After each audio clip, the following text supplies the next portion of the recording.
A Teacher's History of the United States is brought to you by $49sites.com.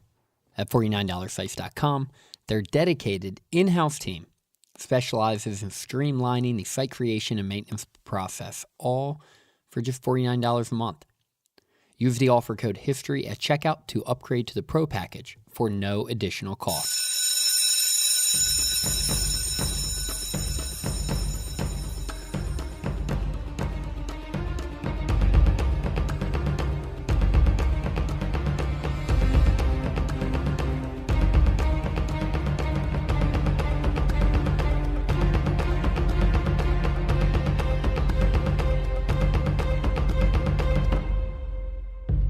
Hello, class, and welcome in to A Teacher's History of the United States. Thanks so much for joining me today. Did you know that Henry Knox, the man who dragged 120,000 pounds of artillery from Fort Ticonderoga, was a 25-year-old bookseller?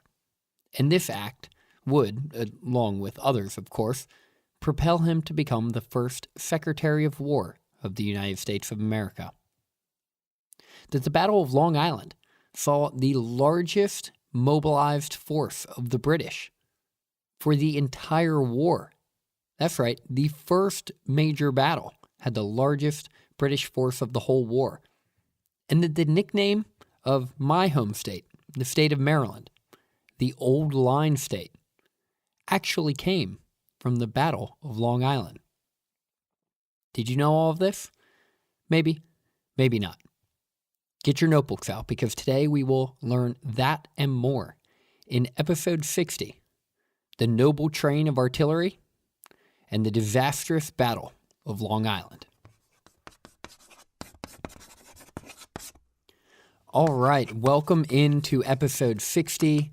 I'm looking forward to diving into the Noble Train of Artillery and the Battle of Long Island. But before we do that, I would like to remind you, if you are willing and able to support the show, it would really mean a lot to us if you could go to patreon.com/ateachershistory. A shout out to our newest patron, Mary Candaris, or Candaris. I'm sorry, Mary. Not totally sure how to pronounce your name, but thank you for supporting the show and being a patron of the show. It means a lot, and it is one step closer to helping us continue to do this show on a weekly basis. So the last few episodes, I have had Bill on with me for a couple, and then I was on my own for one. And what we've been talking about is the simultaneous action, or what we have been talking about, are the simultaneous actions of the colonists. So we covered the Battle of Bunker Hill, then we covered the seizure of Fort Ticonderoga and the disaster in Quebec, and then we talked about the writing of the Declaration of Independence. And all of these things were happening throughout 1775 and into the first half of 1776. Today we're going to backtrack a little bit. We're going to go back to Boston, and we're going to wrap up the action in Boston, and then we're going to move on to the next formal battle in the Revolutionary War. So following the Battle of Bunker Hill, in June of 1775, George Washington arrived in Cambridge, Massachusetts, on July 2nd, 1775. Washington hastily attempted to turn his ragtag group of men into a more formalized army, introducing more organization and discipline where necessary. By mid-July 1775, Washington had moved his headquarters from Harvard to the John Vassall House, which would later become the home of the famous poet Henry Wadsworth Longfellow. For the next couple months, the soldiers had small skirmishes back and forth, fighting on the periphery of the main camps, and during this time, the colonists successfully were able to build a trench along Charlestown Neck. Washington had two ideas at this time. One was to invade Quebec, which we've covered in a previous episode, and we know he did that, and they left on September 11, 1775, and the other was to attack Boston. After speaking with his war council, though, they unanimously thought he was crazy for wanting to attack Boston and told him, more or less, no way. As winter approached, the winter of 1775 and 1776, both sides were struggling. The colonists had basically no ammunition, quite literally being equipped with spears at one point, and the British troops had little wood. And they also had few supplies, as the rise of privateers and the winter weather made it increasingly difficult to supply the city by sea. In October and again in February, George Washington proposed the invasion of Boston and was shot down 2 more times. He was sure that Howe could break his lines if he really tried and was worried that his men may desert in the winter.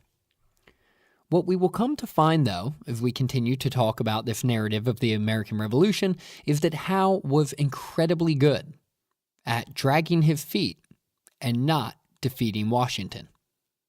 And hindsight tells us that a British assault was one of the last things George Washington had to worry about. Why was Washington so concerned, though, with Howe being able to break his lines at will? Well, when he took over command in July of 1775, one of the first things he had noticed was that the colonial forces lacked heavy weaponry, and without it, it would be difficult for them to go on the offensive without an invasion of the city of Boston. So Washington decided to choose a young 25-year-old bookseller named Henry Knox, and most believe it was either Benedict Arnold or Knox himself who had proposed this solution, to bring the cannon from Fort Ticonderoga to Boston so they could really lay siege to the city. Washington, General Schuyler, and the Second Continental Congress all thought that this was a great idea, and Washington told Knox that, quote, no trouble or expense must be spared to obtain the cannons. On his way, Knox stopped for supplies in New York City and stayed in a cabin at Fort George with a young British prisoner named John Andre. Interestingly enough, John Andre would be the mastermind behind the attempt to help Benedict Arnold become a traitor to the American cause later in the war. Andre was found guilty and hanged, something we'll talk about in much more detail in a future episode.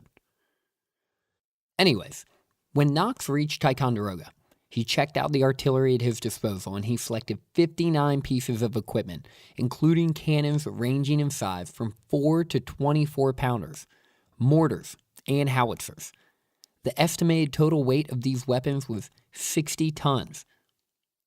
That's 120,000 pounds of artillery. On December 17th, about a month into the trip, Knox wrote to Washington that he had built, quote, 42 exceedingly strong sleds and have provided 80 yoke of oxen to drag them as far as Springfield, and that he hoped, quote, in 16 or 17 days to be able to present your excellency a noble train of artillery. Knox continued toward Albany, New York, dealing with over 2 feet of snowfall and many other obstacles along the way, as I'm sure you could imagine. By January 27th, Knox had finally arrived and reported to Washington that the artillery was all there. After placing cannons in Cambridge and Roxbury, the Continental forces opened fire on the night of March 2nd. On March 5th, Washington moved more of the cannon and several thousand men overnight to occupy Dorchester Heights. Not only were they able to move on Dorchester Heights overnight, but they also solved the problem that the frozen ground presented by fortifying the heights with defenses made of timber, which had been made off-site and brought in on the night of the 5th. This was a truly incredible feat, and when General Howe woke up the morning of the 5th, he was in a state of panic, exclaiming, quote, my God, these fellows have done more work in one night than I could make my army do in 3 months. After unsuccessfully trying to fire upon the American artillery, Howe realized he needed to evacuate Boston. He and Washington came to an understanding that if he and his men were able to evacuate unmolested, he would not inflict damage to the city. A week and a half later, after finally getting some favorable winds, the British fleet departed with 120 ships carrying over 11,000 people to Halifax, Nova Scotia, to plan their next move. Although General Howe received a lambasting in the British press for his failures in Boston, he would remain in charge of the forces. On April 4th, George Washington left Boston and headed to Manhattan, convinced that New York was the colony Howe and the British had their eyes on. And we'll talk about whether or not that's true right after this. Hello, everyone. Like I mentioned at the beginning of the episode, $49sites.com is offering a promotion for you, listeners of this podcast, to upgrade to the Pro package for their services for no additional charge.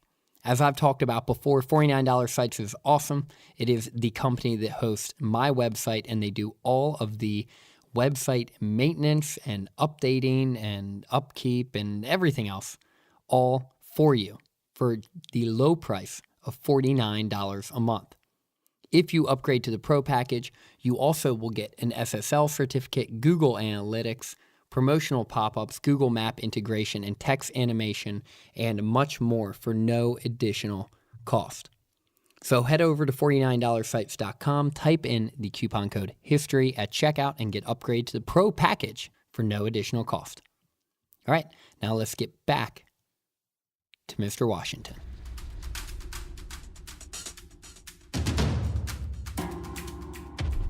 Washington had sent his second-in-command, Charles Lee, up to New York ahead of time to prepare the defenses. But when Washington arrived, he realized that the defenses were not adequate.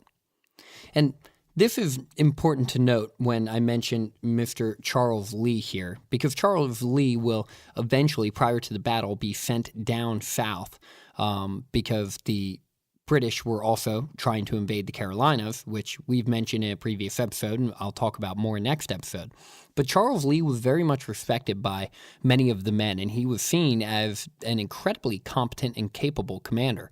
So as Washington begins to fall apart and his plans unravel more and more, which we'll get into this episode and next episode, what we will see is that Charles Lee, Washington's second-in-command, becomes a popular choice among some of the insurgents in the Continental Forces to usurp Washington and take control.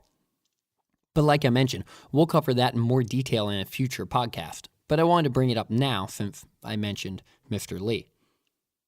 Once arriving, Washington pushed his men into high gear, building numerous forts and trenches all throughout the area of present-day Brooklyn. Although Washington had been authorized to recruit as many as about 30,000 men, he was only able to gather 19,000 for this battle, and the discipline was, well, it was poor to say the least.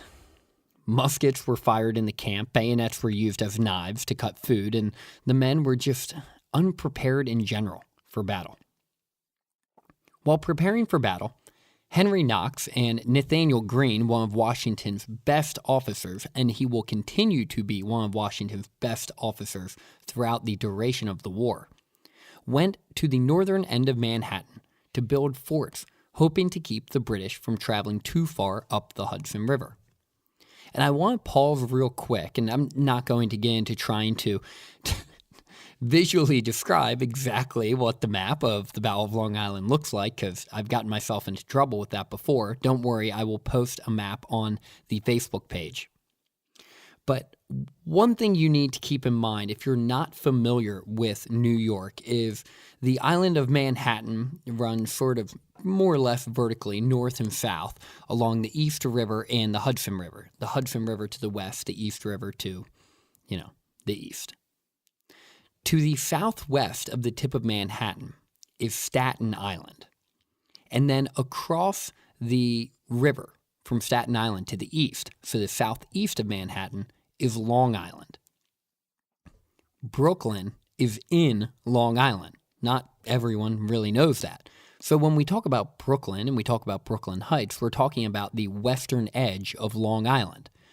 And because of that, this battle is often called the Battle of Long Island or the Battle of Brooklyn. Some people call it the Battle of New York. Really, it goes by all three names. But keep that in mind, because we'll be referring to Staten Island as the area where the British were staging their invasion.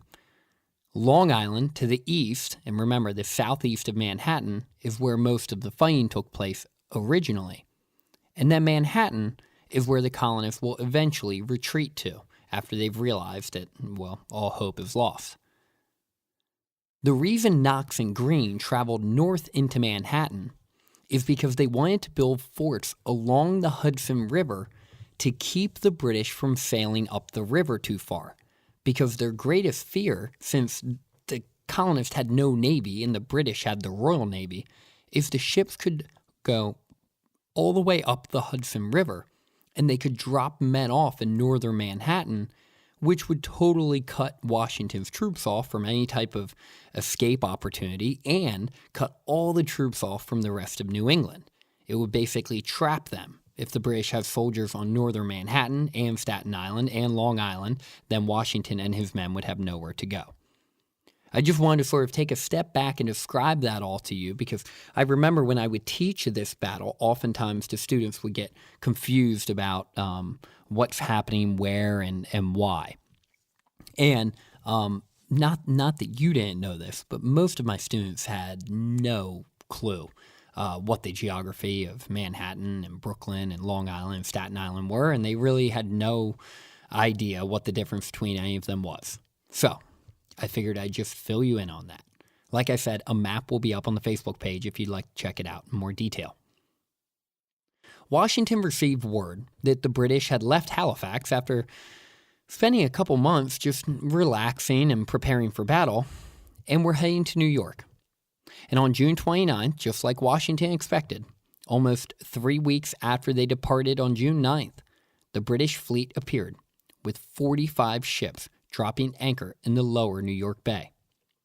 Within the week, there were 130 more British ships off Staten Island under the command of General Howe's brother, Admiral Richard Howe. In all, get this, there would be over 30,000 total troops mobilized for battle, the largest force of the entire war. And this is what I love about the Battle of Long Island and talking about this battle, is this is one of the most, I think, inexcusably overlooked battles in American history. This is going to be the largest mobilization of forces in the entire Revolution. And as we will continue to talk about this battle, you will find out that this battle could have been the beginning and the end of the Revolutionary War if the ball had bounced just a bit differently. On July 6, 1776, word had reached New York that Congress had voted for independence, and on July 9th, Washington and his men marched into the city commons to hear the reading of the Declaration. This is when, as I've mentioned in a previous episode, the people of New York tore down the statue of King George. In fact, they were so angry and worked up, they cut off the head of King George and put it on a spike outside of a tavern, King Philip style.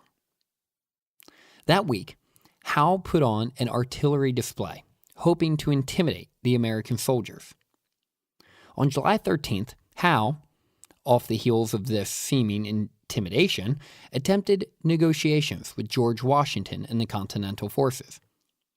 Because keep in mind, although Parliament and King George had given the British Army full reign to do as much destruction to the Continental Forces as they deemed necessary, the Howe brothers were not in the mood to go down as the men who inflicted a bloodbath on their fellow English colonists. They did not want to do that. They didn't really have much of a desire to have that reputation. In their mind, and the minds of many others, these colonists, they weren't really enemies. This wasn't a civil war yet.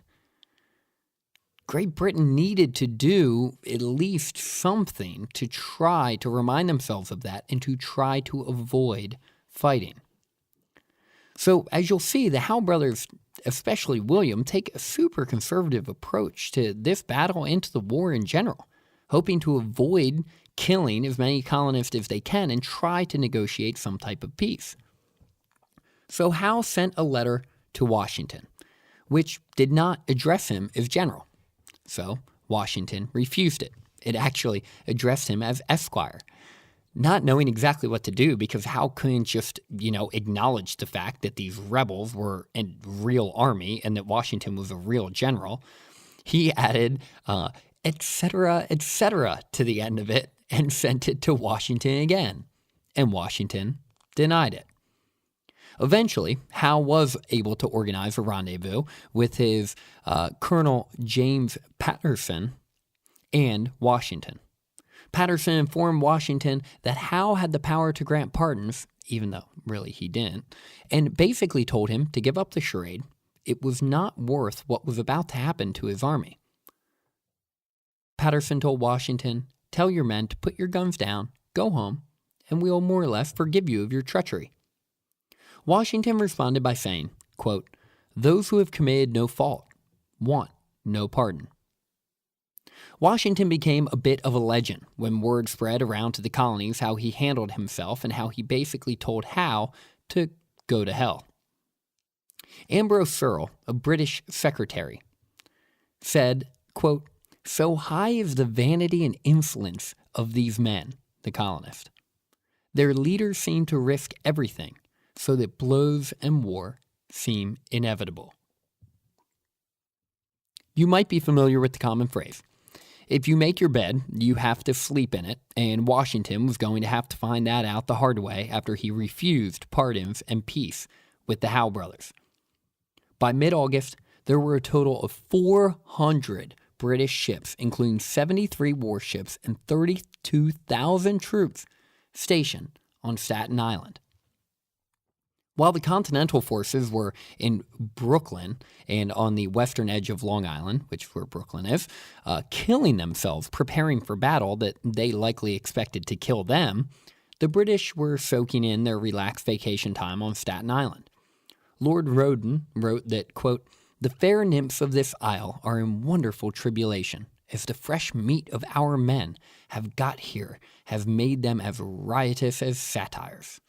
A girl cannot step into the bushes to pluck a rose without running the most imminent risk of being ravished, and they are so little accustomed to these vigorous methods that they don't bear them with the proper resignation, and of consequence, we have most entertaining court-martial every day." The British didn't actually expect the colonial troops to put up much of a fight. I mean, heck, based off of their experience in the French and Indian War with the colonists, they were none too impressed.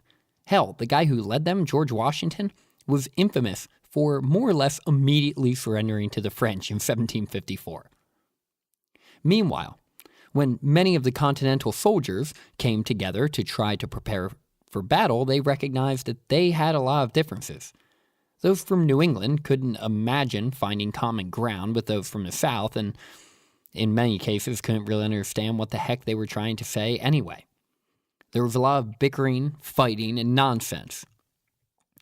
Keep in mind, during preparation for this war, Washington was desperate for some type of recognition while trying to figure out how he was going to handle all these different personalities and thousands of men who really did not know what they were doing. Washington was obsessed with European-style warfare, and he was singularly focused on being promoted while he was fighting in the British Army during the French and Indian War.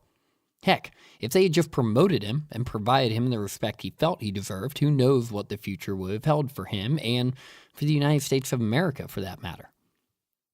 You can imagine, or maybe you can't, but let's try, how high the stakes were for Washington personally as this battle approached. Facing these numbers in a unique terrain like New York, Washington was truly perplexed. I mean, he couldn't figure out if the British were going to attack on Long Island or on Manhattan. They were sitting on Staten Island, and they could have crossed to Manhattan or they could have crossed to Long Island. He didn't know what they would do. He was driving himself crazy trying to figure it out, and in turn increasing the anxiety of his men. For goodness sakes, he was trying to defend islands and didn't have a navy. So he did the only thing he could think of doing, as silly as it seemed. He split his men in half, stationed half of them in Long Island and half of them in Manhattan, putting the men on Long Island under the control of Nathaniel Greene, probably his most capable officer available. Throughout the day on August 22nd, about 15,000 British troops led by Henry Clinton and Lord Cornwallis landed on Long Island to prepare for battle. Later, the British received about 5,000 more Hessians in support, bringing their total to about 20,000. And Hessians, if you're not familiar with them, are hired mercenaries from present-day Germany. But George Washington had been given bad intelligence, and he had been told there were only about 8,000 to 9,000 British soldiers on Long Island.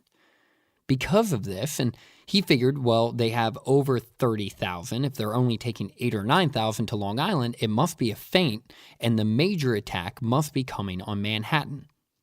Because he was convinced the bulk of the attack was going to come on Manhattan, he sent just over 8,000 of his 19,000 men to Long Island and put them on two different heights, Guan Heights and Brooklyn Heights. He figured that there would be a couple thousand on Guan Heights to try to inflict heavy casualties on the British, and as the British continued to advance, which was likely, they would then fall back to Brooklyn Heights, where the other 6,000 or so soldiers were stationed. There were a few different passes through the heights, and George Washington had them all defended, except for one, the Jamaica Pass. British General Henry Clinton was thrilled when a loyalist informed him of this colonial oversight, and he passed a plan on to Howe to have him take the main army on a night march through the pass to outflank the colonists, while about 4,000 men put up enough of an attack on the main colonial forces to keep them distracted. On 9 p.m. the night of August 26, Clinton, Cornwallis, and Howe left with 10,000 men, being led by a few loyalist farmers. They left their campfires burning to convince the colonists nothing notable was happening, which, by the way, is something Washington will learn from and deploy for himself in the future. During the march, the British came to Howard's Tavern and had William Howard and his son, William Jr., act as guides for them. William Howard described meeting Howe by stating, quote, "It was about 2 in the morning on August 27th that I was awakened to see a soldier at the side of my bed. I got up and dressed and went down to the bar room, where I saw my father standing in one corner with 3 British soldiers before him, with muskets and bayonets fixed. The army was then lying in the field in the front of the house. General Howe and another officer were in the barroom. General Howe wore a camlet cloak over his regimentals. After asking for a glass of liquor from the bar, which was given to him, he entered into familiar conversation with my father, and among other things said, quote, 'I must have some one of you to show me over the Rockaway path around the pass.' My father replied, 'We belong to the other side, General, and can't serve you against our duty.' General Howe replied, 'That's all right. Stick to your country, or stick to your principles. But Howard, you are my prisoner, and you must guide my men over the hill.' My father made some further objection, but was silenced by the general, who said, 'You have no alternative. If you refuse, I shall shoot you through the head.' By 9 a.m., the troops had gotten all the way through the pass, with, unsurprisingly, the help of William Howard. They captured 5 colonial soldiers along the way who were defending the pass and signaled to the remaining forces back in front of the heights to begin their frontal assault. After receiving the signal from Howe, the British and Hessian troops attacked the guarded passes. Brutal fighting ensued, with the men fleeing on both sides, hand-to-hand combat, and even the bayoneting of Americans who were surrendering. John Sullivan, the commander of the American forces, organized a retreat to Brooklyn Heights just like they had planned for, except they still didn't realize the majority of the British force, almost 10,000 men, was currently in the process of outflanking their forces and heading right for the heights.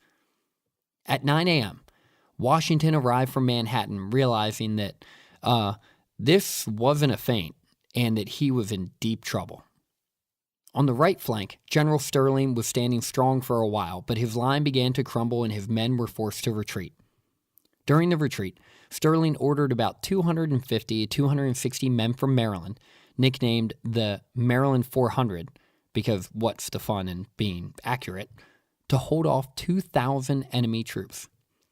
These men did a heroic job, unsurprisingly, considering they're from Maryland, holding off the British while the rest of Sterling's men were able to retreat.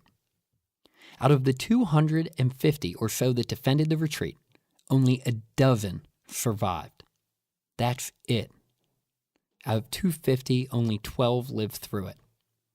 Washington, watching these heroic Marylanders stave off the attacks from the British in order to allow the rest of the Continental forces to retreat to Brooklyn Heights, said, quote, "Good God, what brave fellows I must this day lose."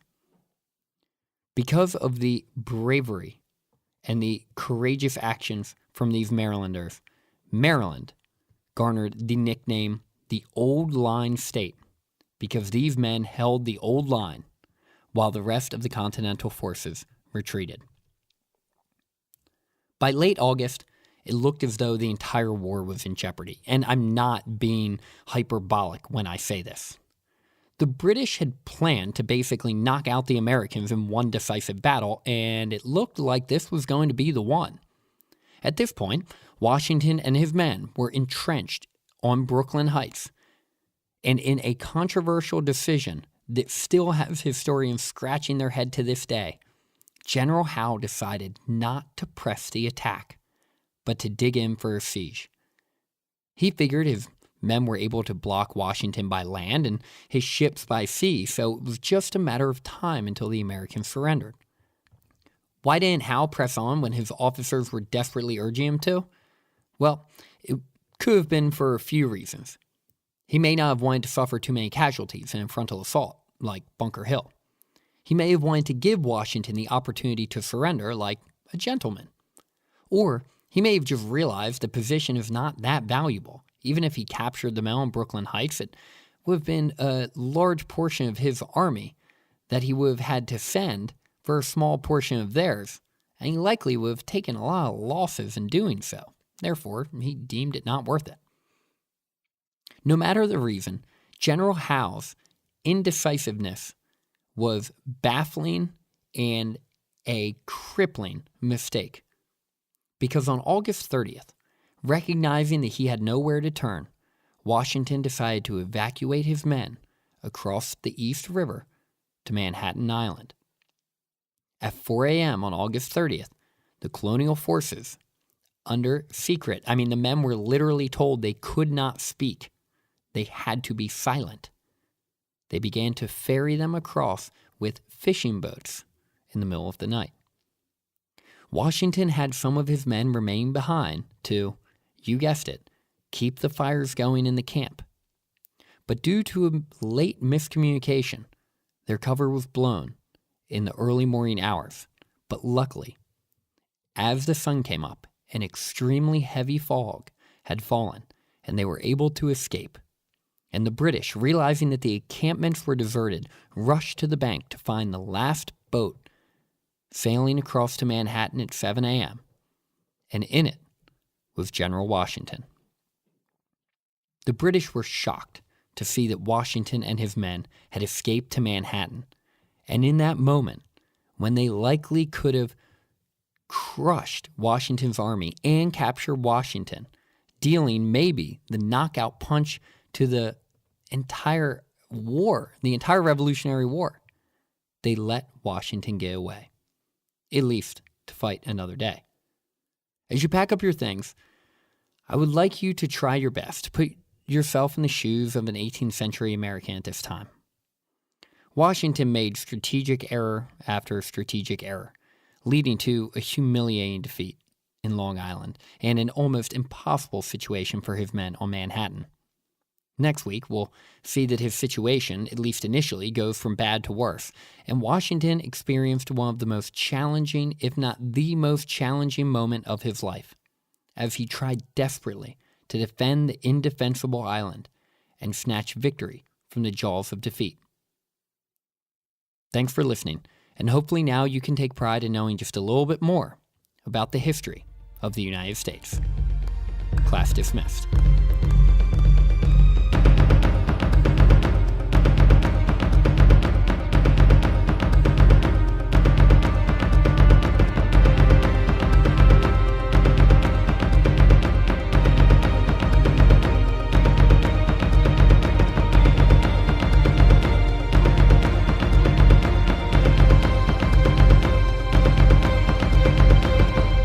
If you'd like to raise your hand and participate, please feel free to reach out. You can find us on Twitter at A Teacher's Hist. You can find us on Facebook, and you can shoot me an email, chris@ateachershistory.com. If you're willing and able to support the show, we'd really appreciate it. Head over to the Patreon page, patreon.com/ateachershistory.